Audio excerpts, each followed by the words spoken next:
So there's a process of sort of filtering when we speak to clients, potential clients before they become clients. Like we're obviously wanting to sell ourselves and put ourselves forward as the best person for the job. But we do regularly come across people who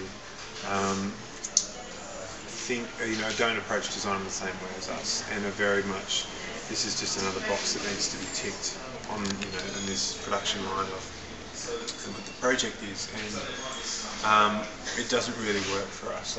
And what we end up doing is, when we come to realise that that's their approach, and they're very sort of old school or bureaucratic, linear in the way that they do things, we'd actually recommend they go somewhere else, because they're just going to find this working with us extremely frustrating, because we are non-linear, we're collaborative, we require a lot of their input, and we won't promise what we're going to give them before we start, because that sort of runs against the principle of the way that we do things. Is you only understand what you need to provide for your clients once you explore what they're actually, what the problem space is, or what the context of you're designing it. So if people want certainty, or they need know exactly what they're going to get in terms of functionality, aesthetics, budget and timeline before you start, then inevitably we're just not going to work well together, so we recommend them to someone else.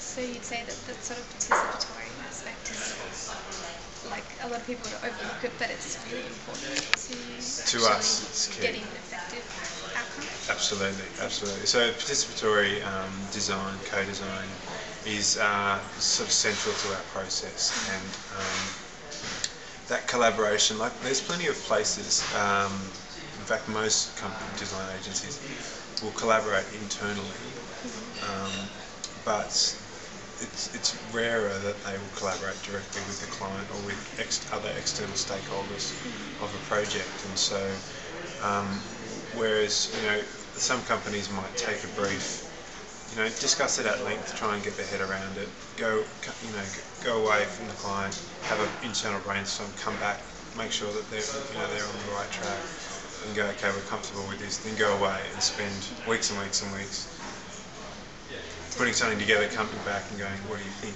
So clients are sitting there going, okay, well, we'll get a call from them in about a month, and then they'll present what they've done.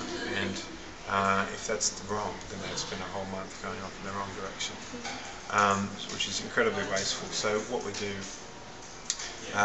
so one of the benefits of that sort of participatory methodology is that it ensures that the client's comfortable with what's going on at every step of the process. So we don't spend time doing the wrong thing. They guide us back and rein us in whenever necessary, but also they know their business. Like, they're the people who should know their customers, or should know their clients, or should know the users of if it's a website, or their membership, or their readership, or something like that. And so it's really important for them to be contributing to the actual design decisions along the way.